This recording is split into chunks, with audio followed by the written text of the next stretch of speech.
Imagine you're watching a protest unfold on live TV. Crowds, slogans, signs, and passion. But beneath the surface, who's funding the message? Who's really behind the movements, shaping public opinion, policy, and elections in America? It's not just George Soros and the Open Society Foundations. There's a vast, well-funded web of influence that's bigger, more strategic, and far more coordinated than most people realize. Let's start with the familiar. George Soros Open Society Foundations, OSF. Since the 1980s, OSF has disbursed over $23 billion globally, funding everything from criminal justice reform to voting rights and civil society movements. Their mission? Promote democratic governance, human rights, and equity.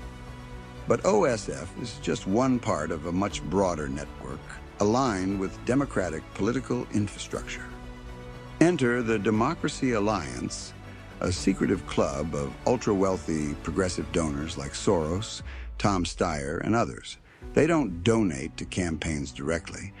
Instead, they funnel hundreds of millions into progressive infrastructure, media watchdogs, legal orgs, grassroots mobilizers, and think tanks. Groups like the Center for American Progress and Media Matters for America are prime recipients. Then there's ActBlue, the digital backbone of democratic fundraising.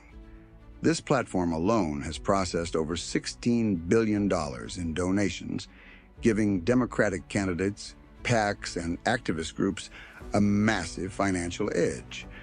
If a Democratic cause is trending, chances are it's riding on ActBlue rails. But money doesn't just move in the open. Future Forward USA Action and Priorities USA are powerful dark money machines. These super PACs pump hundreds of millions into ads, opposition research, and voter outreach without disclosing their donor lists. It's the quiet muscle behind the public campaigns. On the legal and advocacy front, the American Constitution Society and Alliance for Justice are working to influence the judicial system, grooming progressive legal talent, and pushing to reshape the courts in a way that mirrors how the Federalist Society influenced the right.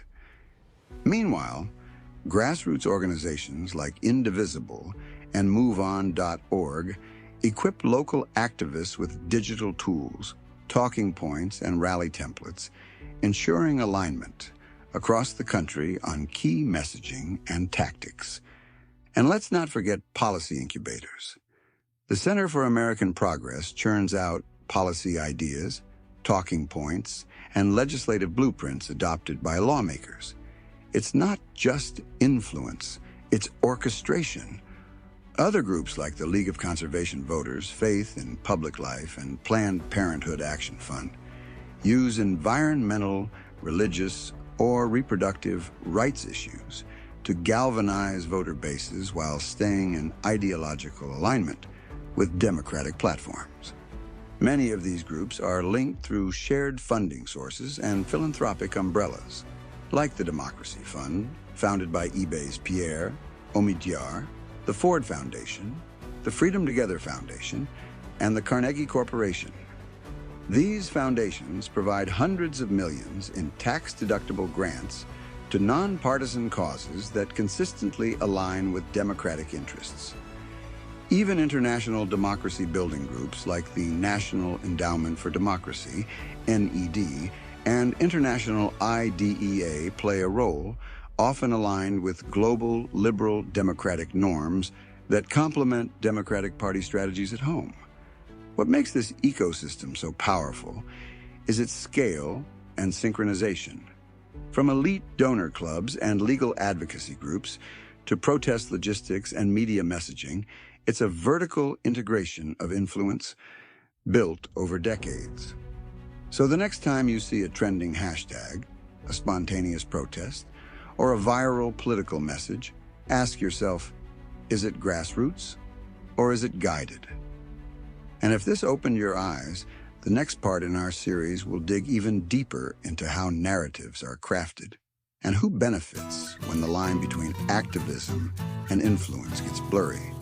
Follow your gut, stay curious, and we'll see you in the next video.